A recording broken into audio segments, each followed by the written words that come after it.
Hi സുഹൃത്തുക്കളെ, ഞാൻ ഉണ്ടാക്കുന്നത് ഒരു കേക്കാണ്. റവ കേക്ക്. 1.5 ടീസ്പൂൺ നെയ്യ് എടുക്കുക, 2 കപ്പ് മൈദ, അതുപോലെ 2 കപ്പ് ഗോതമ്പ് പൊടി, പിന്നെ ഒരു 5 കപ്പ് റവ,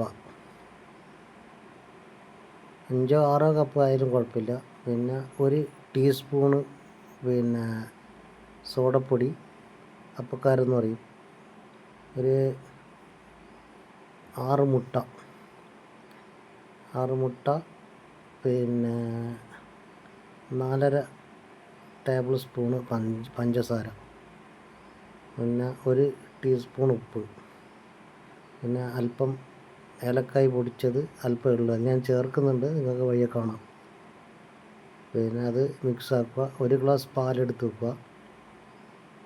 ഞാനിവിടെ കൂട്ടിയത് വെള്ളമാണ്. പാല് വാങ്ങാൻ മറന്നുപോയി. ഞാൻ കൂട്ടിയത് വെള്ളമാണ്. പിന്നെ വെള്ളം കുറച്ചീച്ചെ ഒഴിക്കാവൂ, ആവശ്യത്തിന് നോക്കിയിട്ടേ ഒഴിക്കാവൂ, വേണമെങ്കിൽ മാത്രം.